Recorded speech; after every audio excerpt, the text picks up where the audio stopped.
Welcome everyone, this is Kerjims channel. Now we are back to our 2 episodes of 2 semi-ranking champions and comparison, featured by Wild League, League of Legends versus the Mobile Legend Bang Bang. But before that, please like and subscribe to my channel and don't forget to click the bell icon so you'll be notified to our next episode review. Let's do this!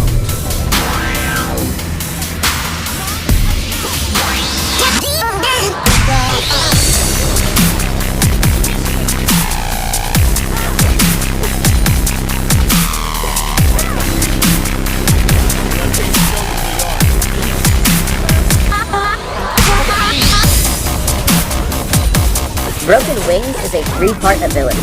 You can activate it up to 3 times, dashing forward and damaging enemies with each use.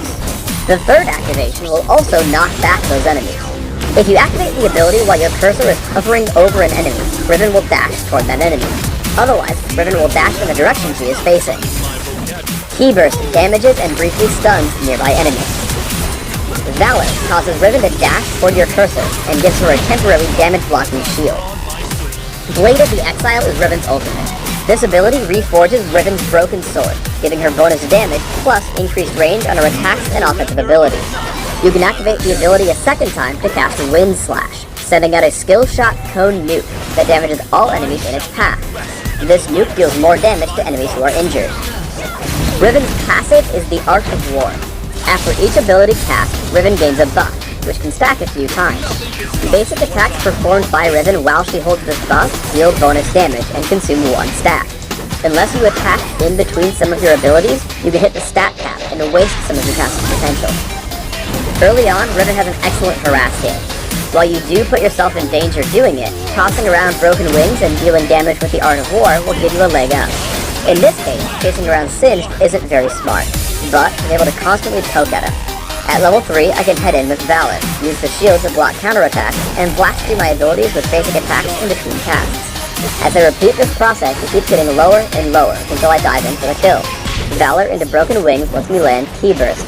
Watch as I land 1 basic attack in between each use of Broken Wings. As he flashes out, I chase in and pick up First Blood. Once Singed comes back into lane, I'm able to play as a total bully. Because of Riven's mobility, once you gain the advantage, you should try to keep it. 1 combo gets him to half health, and then after the cooldown, I push in again. I stick to him with Broken Wings, block up his movement with Key Burst, and finish him off with Blade of the Exile. At this point, Singed is underfarmed. A lot of games have that one opponent who ends up being an easy kill, so let's look at how to take those champions down as quickly as possible. Lead with Broken Wings into Key Burst and land a basic attack while he's stunned. Then close back into range with Broken Wings and hit another attack.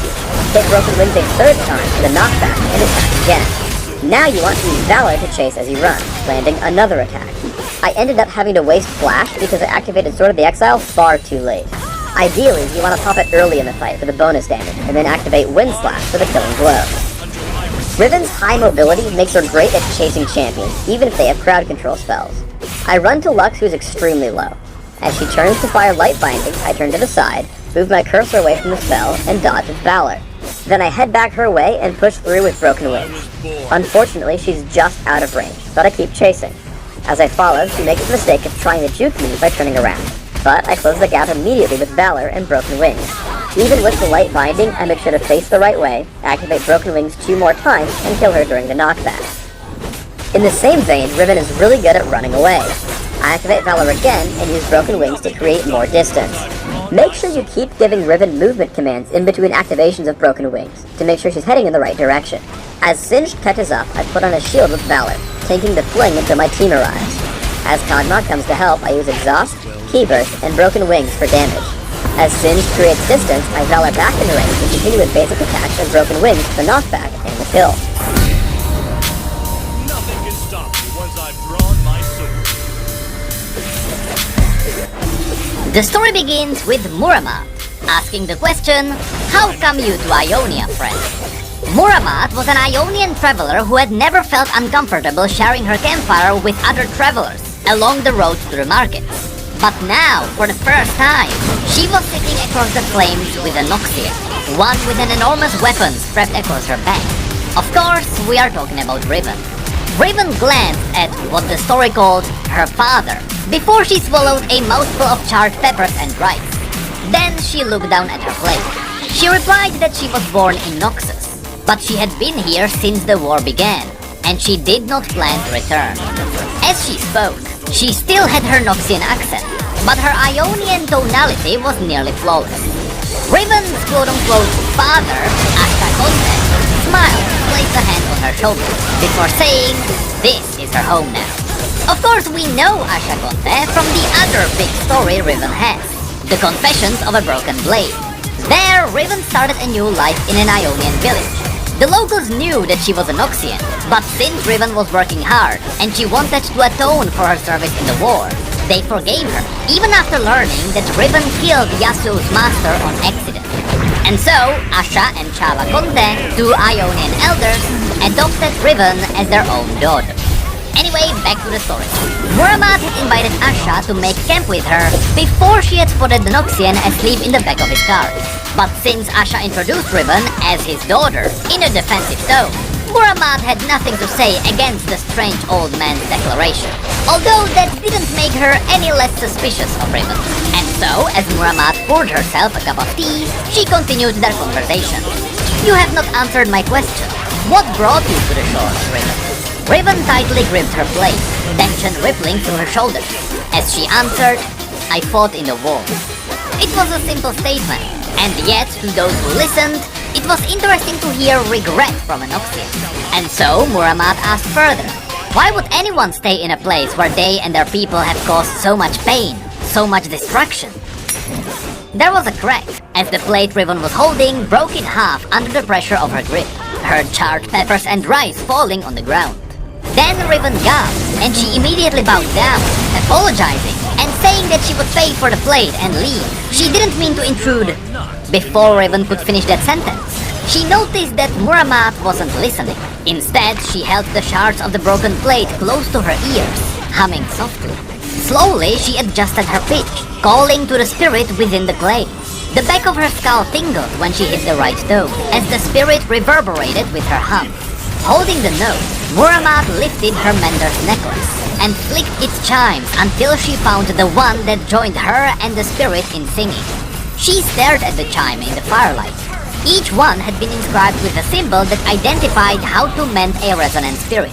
And the chime that hummed now had the symbol of the smoke, which looked like a single line with a curve that became more pronounced toward the end.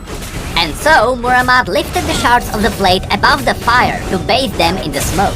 It took only moments before they knitted back together, with only a few coal-colored seams and ridges to show that the plate had ever been broken.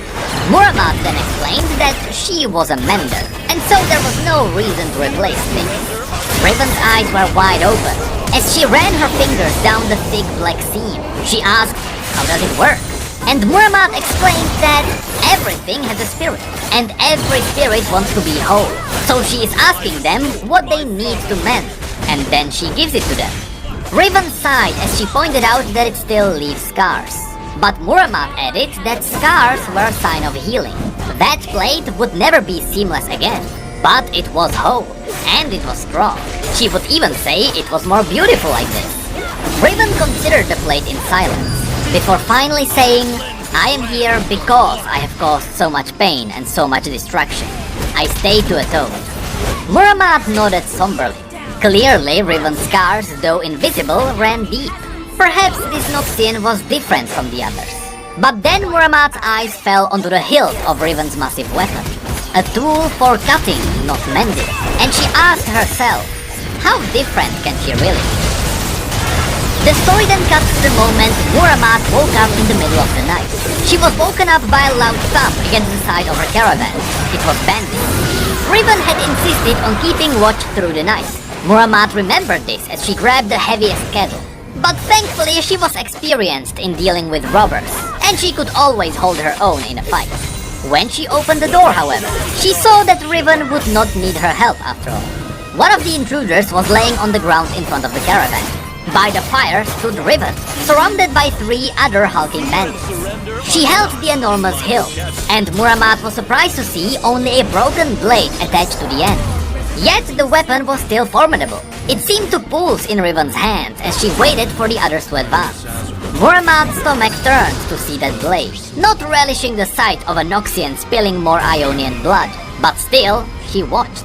The bandits rushed at Riven, shouting, but she took a single step forward and pushed them back with a burst of energy from her blade. They dropped their weapons, and they scrambled to find them in the darkness. Riven could have cut them all down, Muhammad realized, but she didn't. Instead, she raised her sword, which began to glow an eerie green. The magic from the weapon blasted outward and repelled one of the bandits as soon as it touched him. He fell on the ground in a daze. By this point, the others were on their feet with their weapons ready. Riven brought her arms back, and glowing pieces of metal flew towards Riven from the car. The shards formed around the blade, making it look almost whole, though there were still gaps between the pieces.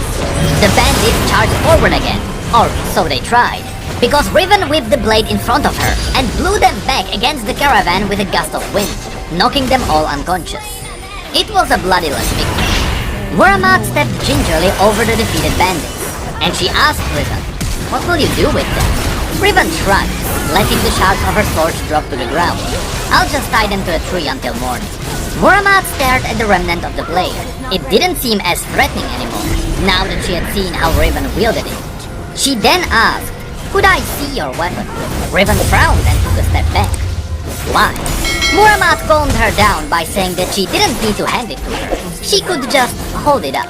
So warily, Riven raised the blade, and Muhammad closed her eyes and hummed. Alarmed, Riven asked, "What are you doing?" But that's when Muhammad found just the right fit. Muhammad could feel a pair of eyes searching. 3 hunters. Hearts filled with hate. Thoughts of revenge. Burning. Everything was burning. Muhammad didn't realize that she had fallen until she felt Riven shake her to see if she was alright. Muhammad then whispered with a dry throat that someone was searching for the blade. Someone was searching for Riven. Upon hearing this, Riven's face turned pale, but her eyes revealed nothing. In a low whisper, she asked, "What did you do?" Muhammad replied that she was wrong to question her, and she offered to mend her sword as an apology. But Riven answered no, in a tone that took Muhammad by surprise. She then added, "If you truly want to thank me, you will never fix this blade. The one thing I want you to fix, you can't. But thank you for the offer." Riven then sighed, exhausted, and she collected up the shards of the sword. "You should go back to sleep if you want to get to the marketplace early tomorrow." Muhammad nodded and slowly made her way to the caravan. When she looked back, Riven was at the fire, sitting and watching the night. Not for the first time, Muhammad wished she knew how to mend people. And that is the new story of Riven. Obviously, there were some references to the Sisterhood of War. I guess this is spoilers for the first part, in case you haven't read the story yet, or watched our video on it. But here, Muhammad told Riven that Arrow, which is the one with the hounds, Merit, which is the arrogant one with the lizard bird mount, and Steneth, which is the pit fighter, are the 3 hunters that are after Riven. However, Muhammad did not mention the main character of the story, Arath, or the Runesmith, both of whom are part of the squad that is hunting Riven down. But of course, this could be explained by Muhammad first saying that someone is looking for the blade, and then talking about the 3 hunters. So maybe she meant that there are 3 hunters going after Riven, and 1 person going after the sword. Because remember, at the very beginning of the Sisterhood of War story, Typhalangi, the Runesmith, was sent out, perhaps by the Veiled Lady, to look for something irreplaceable, which might be the blade, not Riven. Also, Muhammad saw a searching pair of eyes, which I do believe is the Veiled Lady. Either way, this still leaves Arath as an unimportant character, because Muhammad did not mention him at all. All we know is that everything will burn, but what that might be, we are not sure yet. Perhaps this might be explained in the second part of the Sisterhood of War story, because to be honest, I haven't read it yet. Interestingly enough, that still leaves us with the question, will the 2 new champions be linked to this?